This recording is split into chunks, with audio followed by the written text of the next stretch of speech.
His black wife whispered, "Please don't."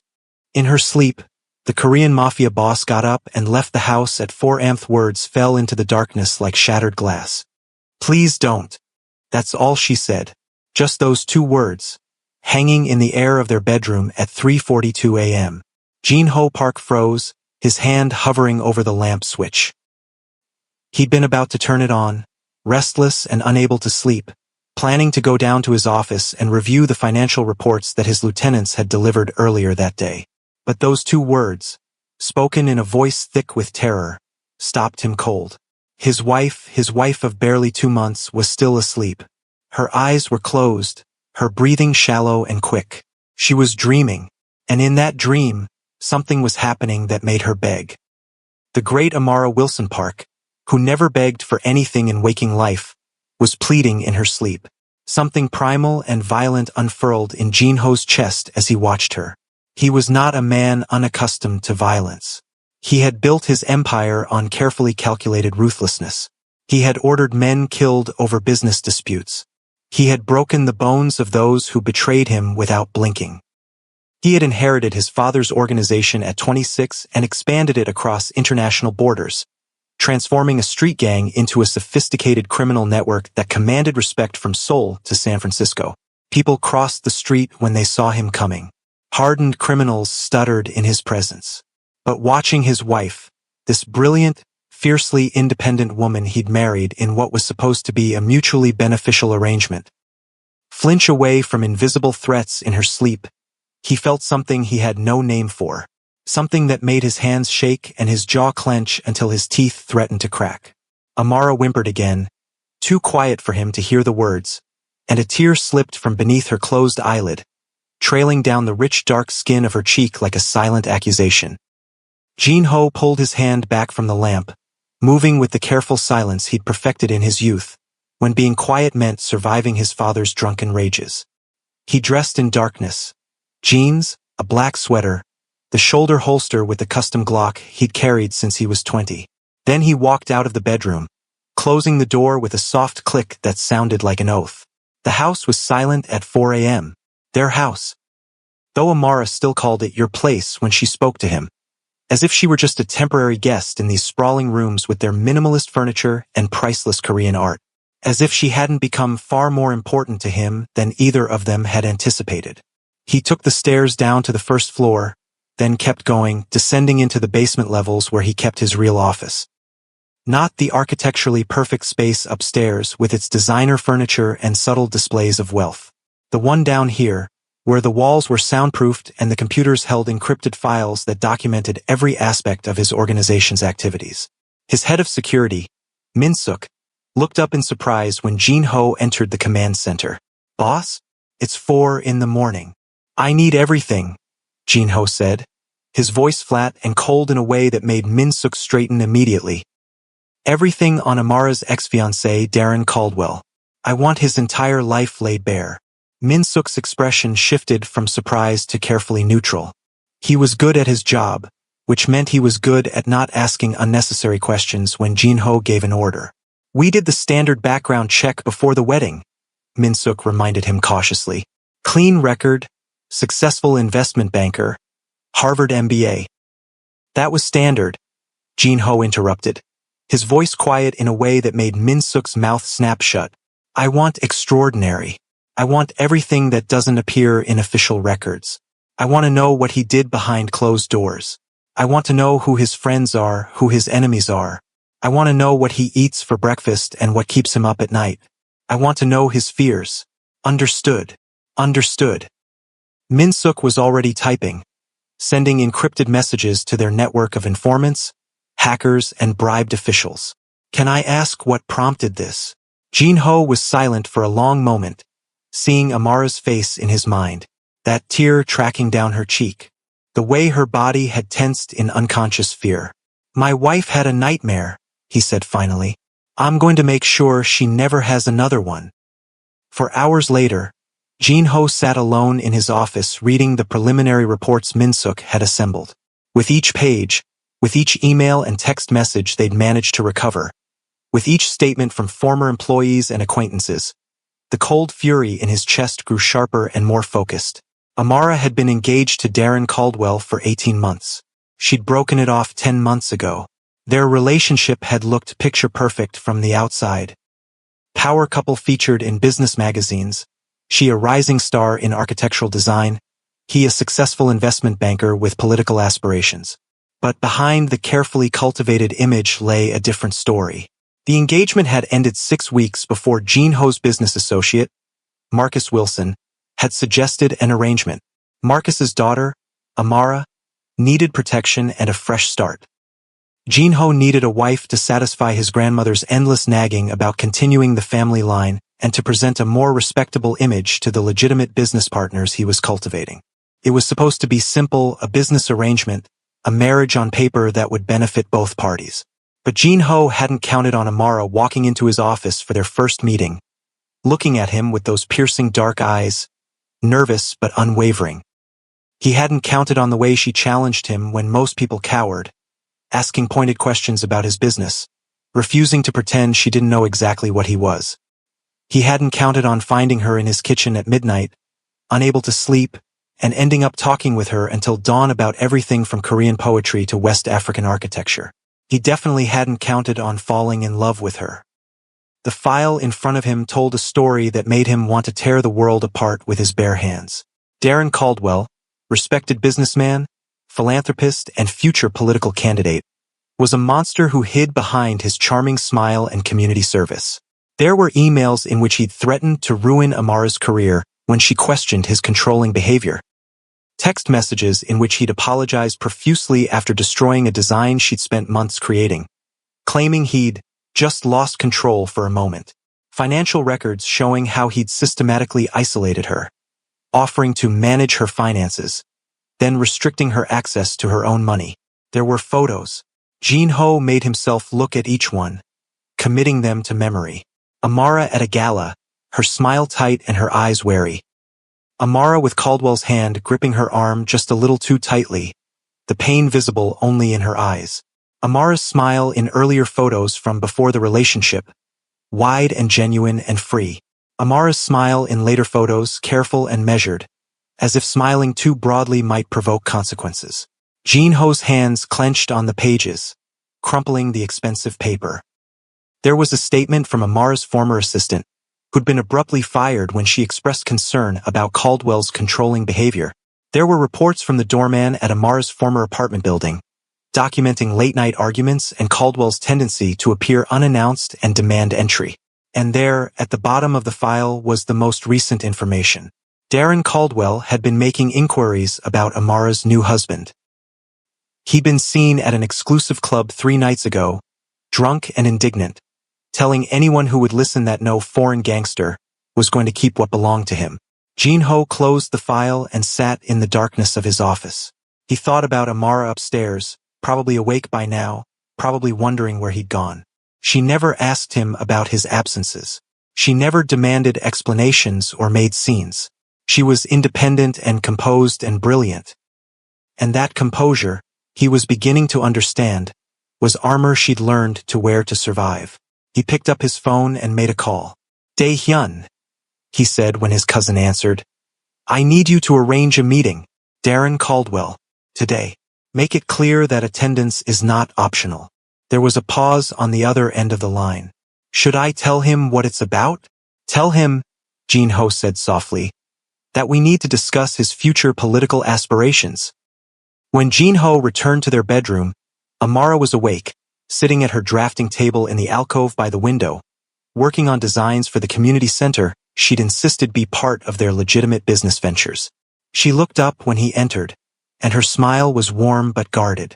Good morning, she said. I didn't hear you get up. I had some business to handle. He studied her face, looking for signs of her nightmare, but she'd tucked it away somewhere deep. Did you sleep well? Something flickered across her expression. There and gone. Fine. Thank you. You were having a nightmare last night, he said directly. Amara had never responded well to him being anything less than straightforward. Her face went carefully neutral. Was I? I don't remember. Don't, he said more sharply than he intended. He moderated his voice with effort. Don't lie to me, please. She looked down at the pencil in her hand, twirling it absently. It was one of her nervous habits, one of the many small things he'd come to notice and cherish. It was nothing, she said finally. Just a bad dream. Everyone has them. You whispered, please don't, in your sleep, with such fear in your voice that it woke me. The color drained from her face. For a moment, she didn't breathe. Then she stood up quickly, arranging her face into the polite mask she wore for business meetings. I should get dressed properly.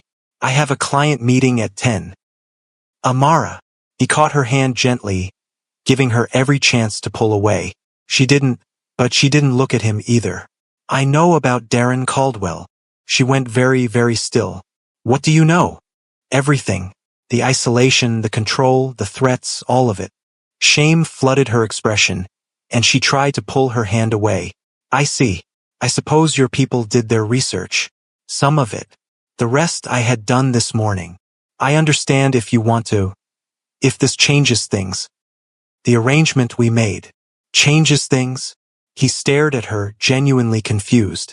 I should have told you before the wedding, she said quickly, her words tumbling over each other in a way so unlike her usual measured speech. I know damaged goods aren't exactly what you signed up for. I understand if you want to end the marriage. I won't make trouble. My father was insistent this was mutually beneficial. But I understand if... Stop. He stepped closer, still holding her hand. Listen to me carefully, Amara. The only thing that has changed is that I now understand why you sometimes look at me as if you're waiting for me to become someone else. And knowing that makes me want to burn the world down for you. She blinked, confusion replacing the shame in her eyes. You're not angry? I'm furious, he said softly. But not with you. Never with you. But I stayed, she whispered. For so long. Even when I knew it was destroying me. Even when my friends tried to warn me. I kept thinking I could fix it. That if I was just smarter or more accommodating or less ambitious, he'd stop trying to control everything about me. Nothing you did caused his behavior, Jinho said firmly. Nothing. She laughed, but it was a broken sound that tore at his heart. You don't understand. I let it happen. I'm not some helpless victim, Jinho. I'm educated. I'm successful. I had options. And I still let a man systematically dismantle my life piece by piece until I barely recognized myself. You didn't let anything happen, he said, struggling to keep his voice even. You survived something awful. There's no shame in that. Tears spilled over, tracking down her cheeks. Why are you being so understanding about this? Understanding. He almost laughed. Amara, I'm many things, but understanding isn't one of them. What I am is yours. That's what marriage means to me. Even if it started as an arrangement, you're mine and I protect what's mine. You don't have to. I know I don't have to. I want to. He brushed away her tears with his thumbs. And I'm going to make you a promise right now. You will never have another nightmare like the one you had last night. Never. Because the man who caused them is never going to hurt you or frighten you again. Jinho, what are you planning? Nothing for you to worry about. He kissed her forehead gently. Trust me. She looked at him for a long moment, searching his face. Whatever she saw there made her shoulders relax slightly. I'm starting to, she admitted quietly. Good. He stepped back reluctantly. I have a meeting this afternoon. Business. But tonight I want to take you to dinner. Will you let me do that? You don't have to take me out, she said automatically.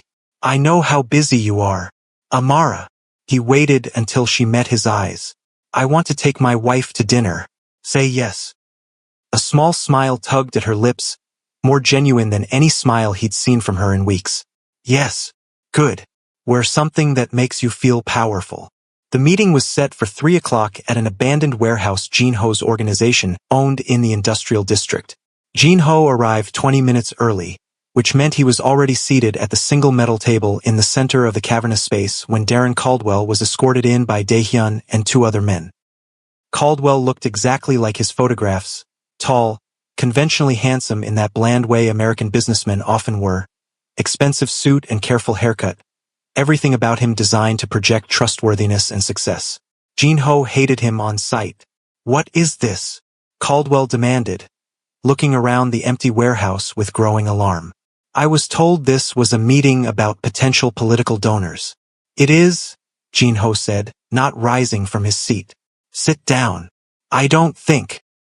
I didn't ask what you think, Jin-ho said, his voice dangerously soft.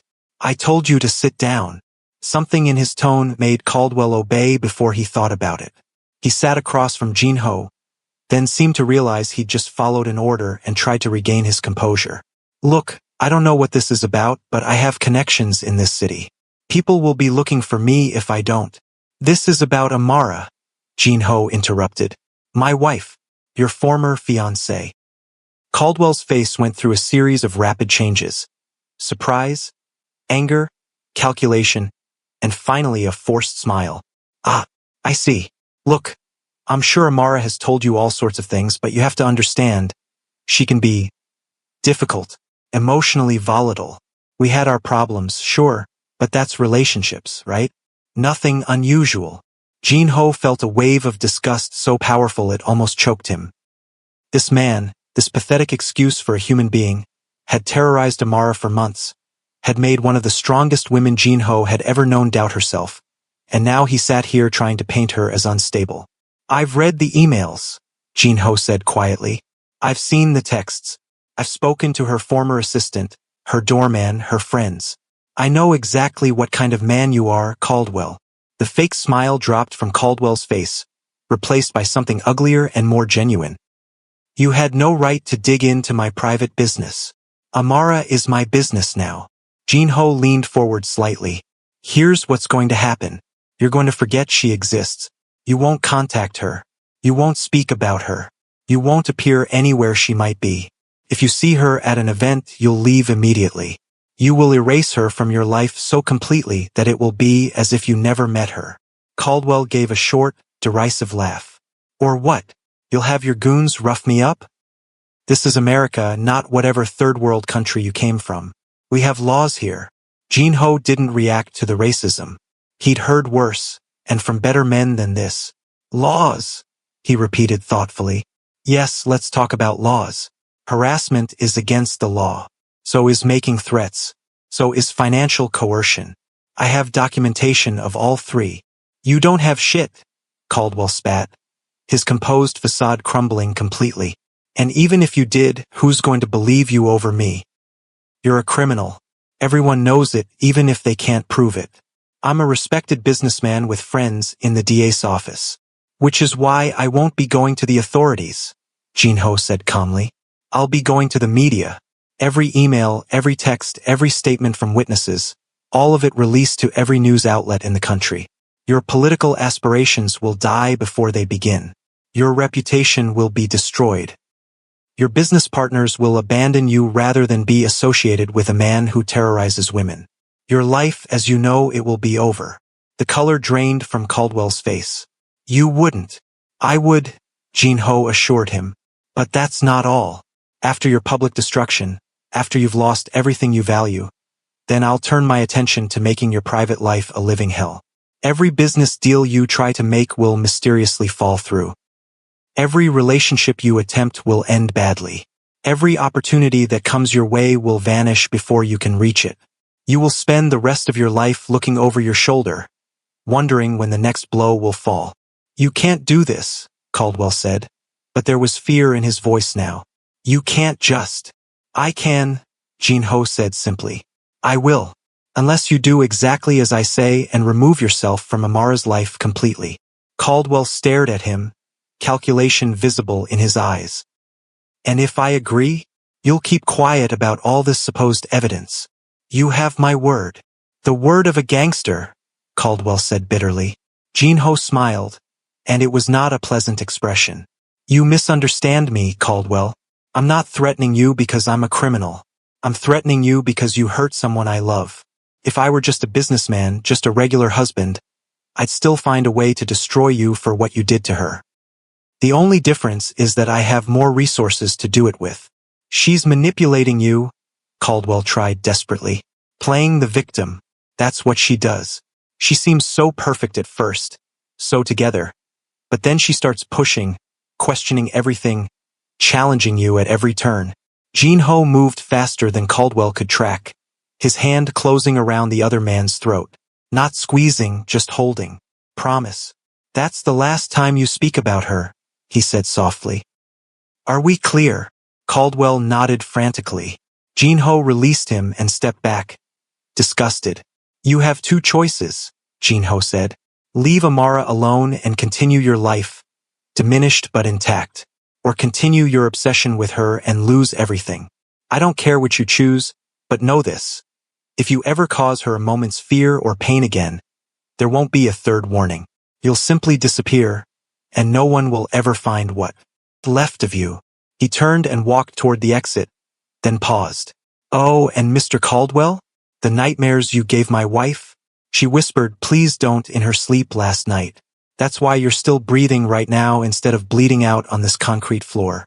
I wanted to kill you the moment I heard those words. I still want to. But Amara deserves better than having your death on her conscience. So instead, you get mercy you don't deserve. Use it wisely.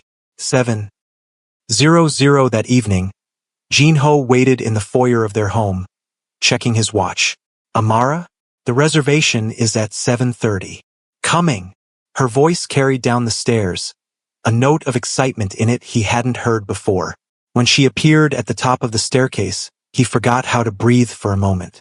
She wore a dress in deep crimson that hugged her curves before falling in a graceful sweep to the floor. Her hair swept up to showcase the elegant line of her neck and shoulders. She'd put on the diamond earrings he'd given her as a wedding present, the first gift she'd actually accepted from him without protest. Is it too much? She asked, hesitating at the top of the stairs. I wasn't sure what kind of restaurant. You're perfect, he said, and meant it with every fiber of his being. Amara, you're absolutely perfect. She smiled, pleased and a little shy, as she descended the stairs. You look very handsome too, though you always do. He'd worn his best suit. The charcoal one she'd once mentioned brought out the warmth in his eyes, though he doubted she remembered saying it. He'd remembered, though. He remembered everything about her. The restaurant was Lumiere, the most exclusive place in the city. Jin-ho had invested heavily in it 2 years ago, which meant getting a table was never a problem. The owner, Sophia, greeted them personally, showing them to a private balcony overlooking the city lights.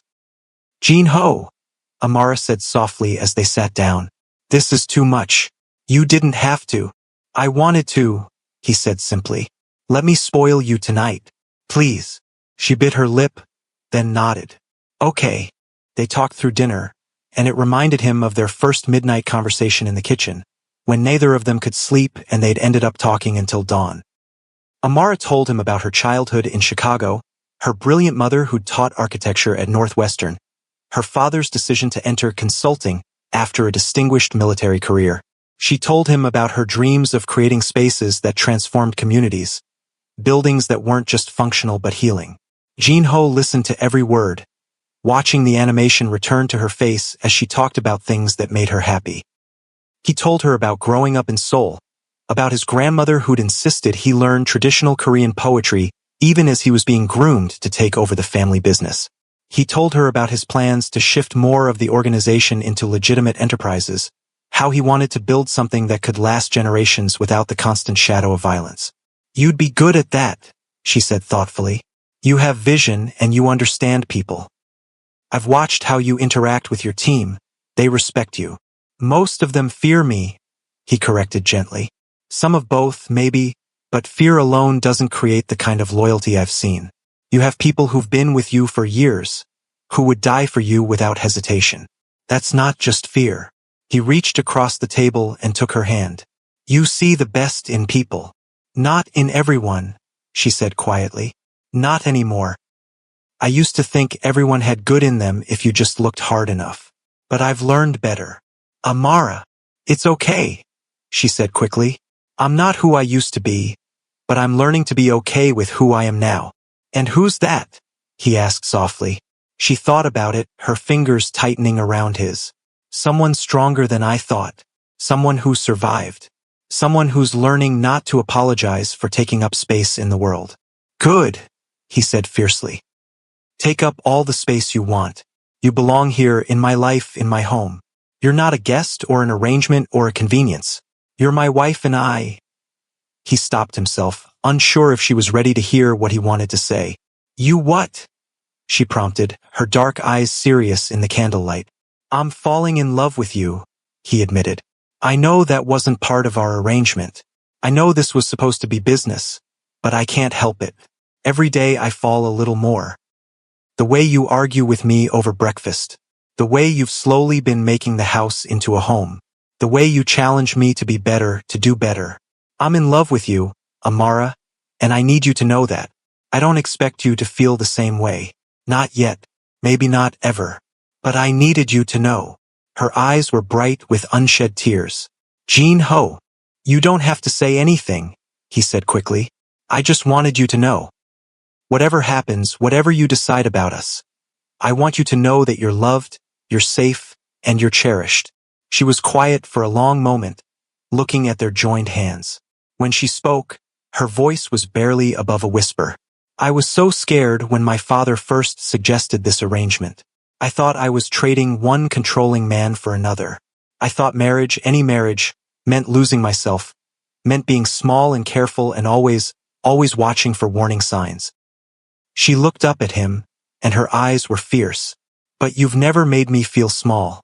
You ask my opinion. You listen when I talk.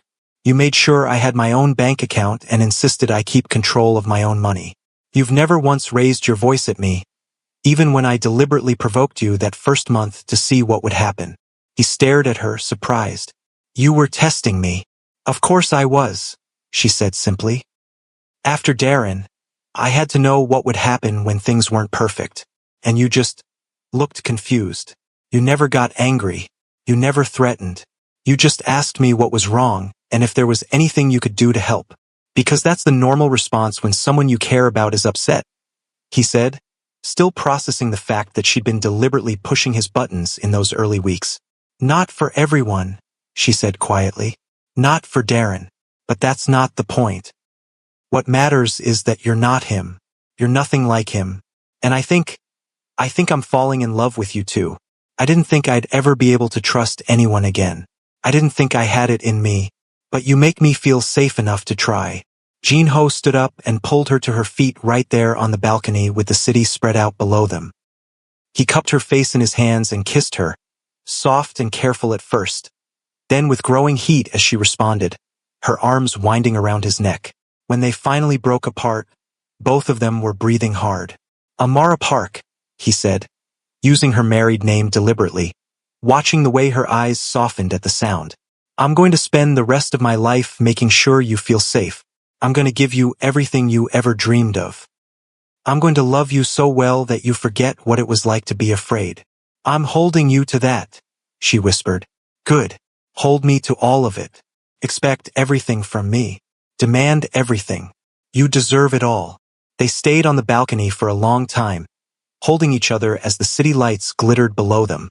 Eventually, Jin-ho's phone buzzed with a message from Dae-hyun. One word, done. Darren Caldwell had been seen booking a flight to London 3 hours ago. He'd withdrawn significant funds from his accounts and resigned from his position at the investment firm via email. By tomorrow, he'd be an ocean away from Amara. Jin-ho deleted the message and pulled his wife closer. Take me home, Amara said softly against his chest. Our home. Always, he promised. 3 months later, Jin-ho came home from a business meeting to find Amara in the kitchen with his grandmother, the two of them deep in conversation as they prepared a meal together. His grandmother was teaching her to make japchae, and Amara was paying careful attention, asking questions about the proper way to season the vegetables. Jin-hoya, his grandmother called when she spotted him. Come taste this and tell your wife how perfect her cooking is becoming. Amara rolled her eyes, but she was smiling. It's nowhere near perfect, Halmiani. I'm still learning. Jin-ho came over and dutifully tasted the noodle dish Amara offered him. Perfect, he declared, and was rewarded with her laugh. Liar, she accused fondly. But thank you for the ego boost. His grandmother watched them with satisfaction. You two are good for each other. I knew it from the start. Later that night, as they lay in bed together, Amara traced patterns on his chest with her fingertips. "Thank you," she said quietly. "For what?" "For everything. For being patient with me. For making me feel safe." She hesitated. "For whatever you did to make Darren leave the country." Jinho tensed slightly. "Amara, I'm not asking for details," she said quickly. I want you to know that I'm grateful. I spent 18 months being afraid of him. And then suddenly he was just gone. And I could breathe again." He pulled her closer, kissing the top of her head. "I'd do anything for you. Anything." "I know," she whispered. "That's why I love you." They were words she'd said before, but each time felt like a gift. Each time felt like watching someone who'd been lost find their way home. "I love you too," he said. "My brilliant, brave, beautiful wife. I love you too." Outside, the city continued its endless movement, indifferent to the small, perfect moment happening in the bedroom of Jinho Park's mansion. Indifferent to the way two people who'd been wounded in different ways had found healing in each other. Amara fell asleep in Jinho's arms, peaceful and safe, and Jinho stayed awake a little longer, watching over her, keeping the promise he'd made at 4 in the morning in his office. She would never have another nightmare. He'd tear apart anyone who tried to hurt her. But for now, holding her close while she slept without fear, he'd already won the only battle that mattered. 5 months into their marriage, Amara was sitting in her office in the downtown building Jinho had purchased for her design firm when her assistant knocked on the door. "Mrs. Park, there's someone here to see you." He doesn't have an appointment, but he's quite insistent. Something in her assistant's tone made Amara look up sharply. "Who is it, Melissa?" "He says his name is Darren Caldwell." The world seemed to tilt sideways for a moment. The name she hadn't heard spoken aloud in months crashed into her consciousness like a wrecking ball. "Darren, here, after everything. Mrs. Park, are you okay? Should I call security?" Amara took a deep breath, steadying herself. The fear was there, a cold knot in her stomach, but alongside it was something else. Anger, white-hot and clarifying. "No," she said, standing up. "No, I'll see him." Darren looked different than she remembered. Thinner, less polished, his once perfect suit slightly rumpled. His eyes holding a desperate edge she recognized all too well. He'd once made her feel small and insignificant with just a look. Now he just looked pathetic. "Amara," he said, and his voice was pleading. "Amara, please, I just need 5 minutes." She crossed her arms, staying behind her desk, maintaining the physical barrier between them. "Why are you here, Darren? You were supposed to stay away." "I tried," he said, running a hand through his disheveled hair. "I went to London. I started over, but everything fell apart. Every business deal, every opportunity, it all collapsed. He did something. Your husband. He's still ruining my life from across an ocean." "Jinho had nothing to do with your failures," Amara said coldly, though she wasn't entirely sure that was true. "You ruined your own life when you decided to be a monster instead of a decent human being." "I made mistakes," Darren admitted, his voice rising. "I know I did. I was controlling and manipulative and sometimes cruel. But what he's doing is worse. He's systematically destroying everything I try to build. I can't get a job. I can't keep an apartment. I'm running out of money. Please, Amara, if you ever cared about me at all." "I need to stop you right there," Amara said, and her voice was steady despite the adrenaline coursing through her body. "I don't owe you anything. Not compassion, not help, not a single moment of my time. You spent our entire relationship trying to break me down into someone small enough for you to control. You isolated me from my friends. You criticized my work until I doubted everything I created. You made me afraid to speak my mind in my own home." "I'm sorry," he said, and maybe he even meant it. "I'm so sorry, Amara. I've been in therapy. I understand now why I did those things. My father." "Don't you dare blame your father for your choices," she cut him off. "We all have damage, Darren. We all have pain. The difference is that some of us choose not to inflict our pain on others." He took a step closer to her desk, his eyes wild. "Just talk to him for me. Ask him to call off whatever he's doing. Tell him I've learned my lesson. Tell him I'll never bother you again." You're bothering me right now, she pointed out. And I need you to leave. This conversation is over. Something shifted in Darren's expression. The desperation bled away, replaced by a flash of the cold rage she remembered all too well from their time together. You think you're so much better than me now, he snarled, his handsome face twisting. Playing at being some gangster's wife. Do you have any idea what he really is? The things he's done? He's a killer, Amara. Criminal. And you're just his latest acquisition. You don't know anything about my husband, Amara said, her hand reaching for the panic button Jinho had insisted be installed under her desk. And you don't know anything about me anymore. I know you're still the same weak, pathetic woman who stayed with me for 18 months because you were too afraid to leave, Darren sneered. I know you're still. That's enough. Jinho's voice cut through the room like a blade. He stood in the doorway, his face a mask of cold fury. Behind him, Melissa looked terrified but determined, clearly the one who'd called him. Darren spun around, his face draining of color. I wasn't. I was just. You were just leaving, Jinho said softly, dangerously. Now. For a moment no one moved. Then Darren straightened his shoulders, a last desperate attempt at dignity. This isn't over, he said to Amara. You can't hide behind him forever. She's not hiding, Jinho said, his voice still deadly quiet. She's standing right there, facing you down. You're the one who needs to hide, Mr. Caldwell, because you've just made the worst mistake of your miserable life. Darren pushed past him and fled, nearly running down the hallway toward the elevators. Jinho watched him go, then turned to Amara, his face immediately softening with concern. Are you all right? Amara realized she was shaking, but it wasn't from fear. It was the aftermath of adrenaline, of standing her ground, of finally saying the things she'd wanted to say for so long. I'm okay, she said, and was surprised to find it was true. I'm actually okay.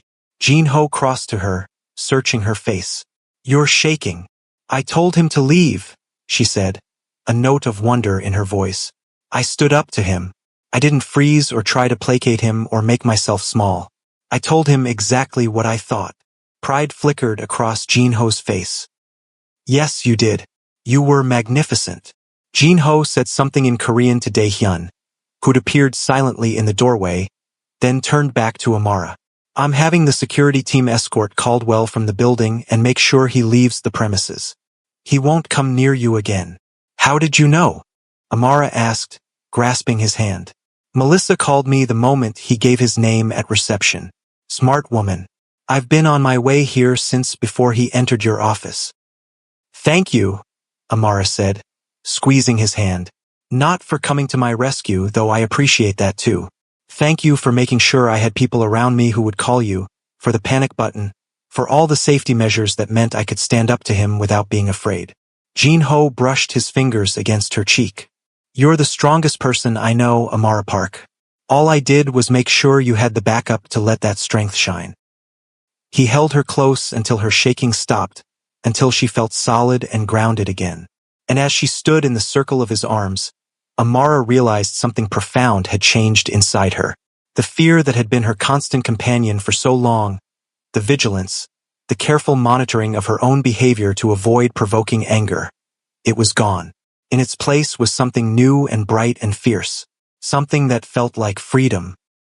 That evening, after statements had been given to the police about Darren's trespassing, after the security team had confirmed he'd checked out of his hotel and boarded a flight back to London, after Jinho's grandmother had force-fed them both dinner and fretted over Amara's pale face, Amara and Jinho sat together in his study.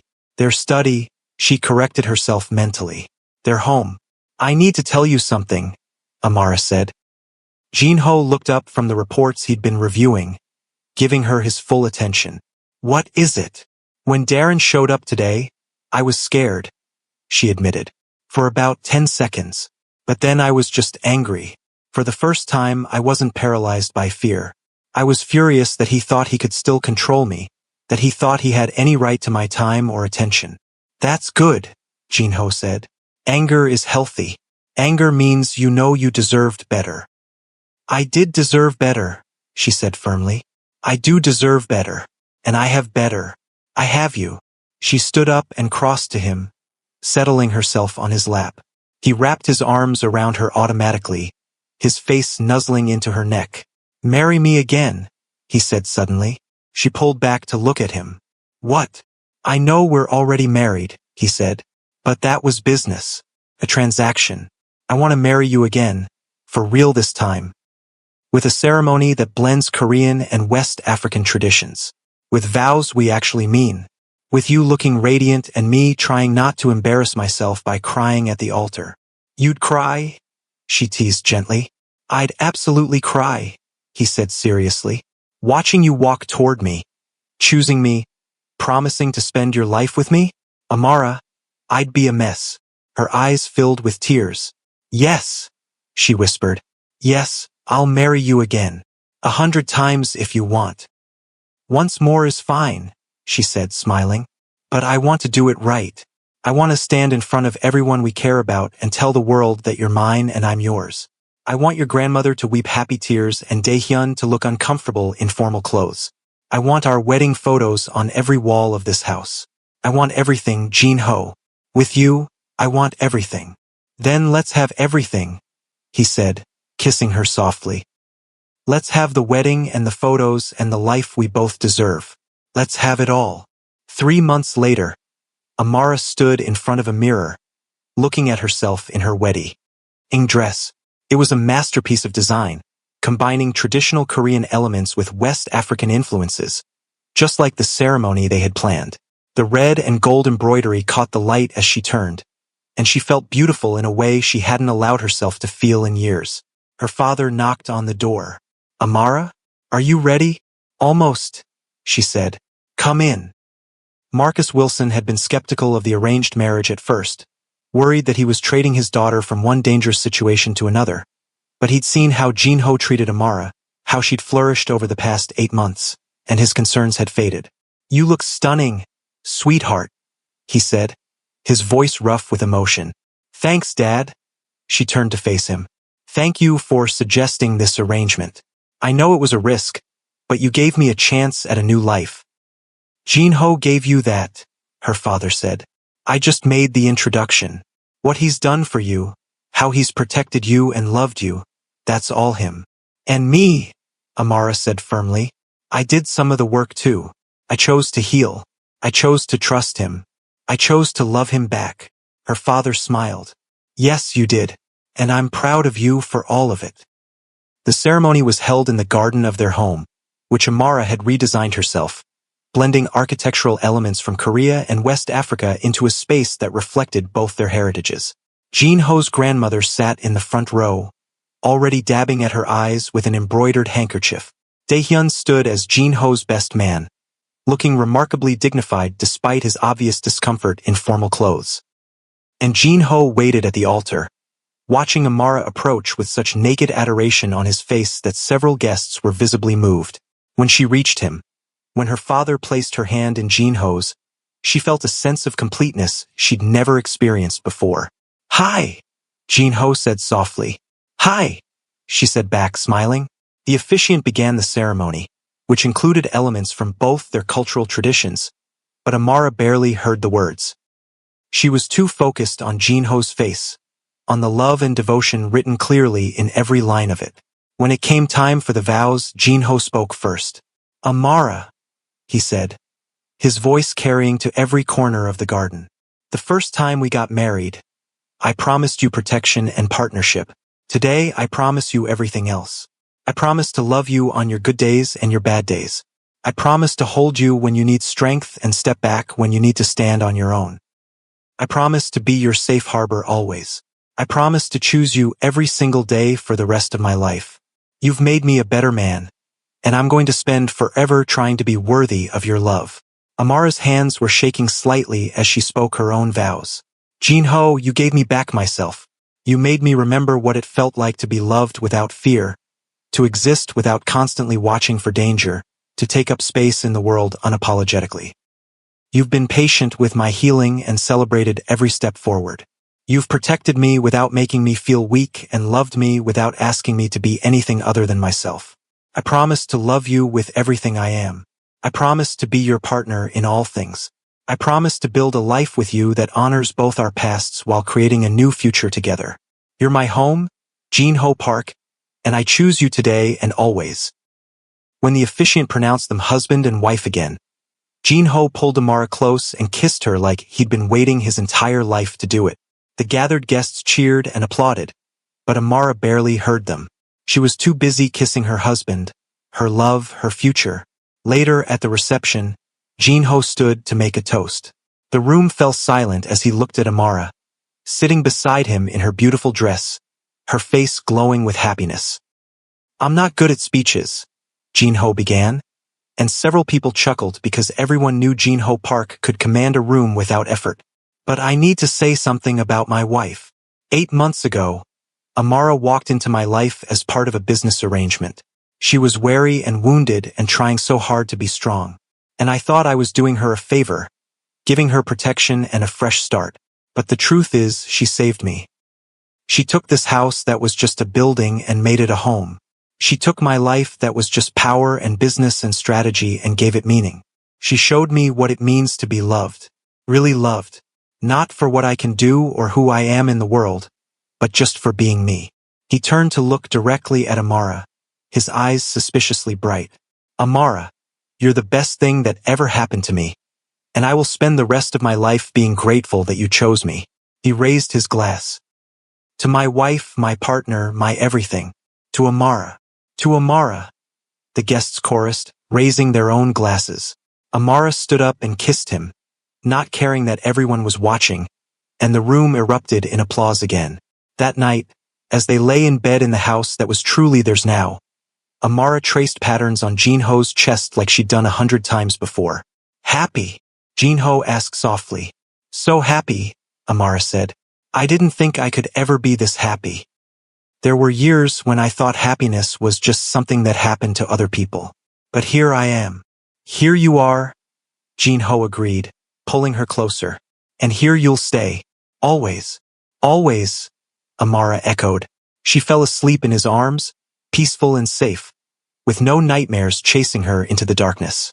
And Jinho stayed awake for a while, watching over her, keeping the promise he'd made at 4 in the morning 8 months ago. She would never be afraid again. He'd made sure of it. And together, they'd built something neither of them had expected, but both of them deserved. A love story that had started as a business arrangement and become the greatest adventure of their lives. And as Jinho finally drifted off to sleep, Amara stirred and whispered against his chest, completing the sentence that had haunted him all those months ago. "Please don't ever leave me." "Never," he promised, though he wasn't sure if she was awake enough to hear him. "Not in this lifetime or any other." It didn't matter. She knew. They both did. Some promises didn't need to be spoken to be kept.